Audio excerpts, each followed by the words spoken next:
कल के कामयाब जलसे की बजाय बेतहाइन गिरफ्तारियां हो रही हैं, लेकिन परेशान होइए कि ये 2 से 3 दिन की गेम है।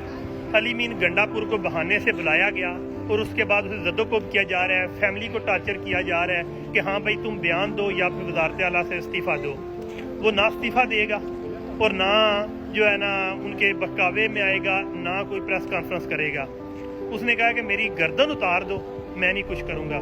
दूसरी तरफ अगर हकायक देखे जाए ना तो ये बस ड्रावा ही है, क्योंकि जो जितने भी जर्नैल हैं, जितने भी जनाब ये सिस्टम है, उन्होंने कह दिया है कि अब बस हो गया, अब इससे मुज़ाकरात के अलावा कोई हल नहीं है।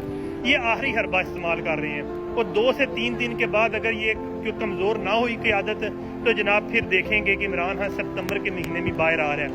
अब मुझे इतना भी यकीन है बतौर पंजाबी कि पूरे मुल्क में हर तरफ अफरा तफरी ना यकीनी हो जाए। मुझे मालूम है कि जब तक केपी के गैरतमंद लोग मौजूद हैं, हमारे मुल्क को कोई बंदा अभी छेड़ नहीं सकता। जो छेड़ है वो जनाब इस मुल्क में नहीं रह सकता। इसलिए बेफिक्र हो जाए। हमारे पठान हमारे जो है ना वो हमारी तो जो है ना जो जितना भी उनके अंदर है 8 लाख है, 10 लाख है, हमारे पठान लाखों नहीं करोड़ों के हिसाब से हैं। जब तक पठान जिंदा है हमारे मुल्क को जनाब ये गद्दार कुछ नहीं कह सकते। इसलिए 2 से 3 दिन सब्र करें और अपनी अवाम को भी चाहिए कि अपने हौसले ना हारिएगा। ये आखिरी हरबा इस्तेमाल कर रहे हैं। अगर इसमें नाकाम हो गए तो जनाब आपको ये भी बता दूं कि लाहौर का जलसा भी दूसरे जलसे पे होंगे। इमरान खान भी इसी महीने जेल में से बाहर आएगा। पाकिस्तान पाइंदाबाद।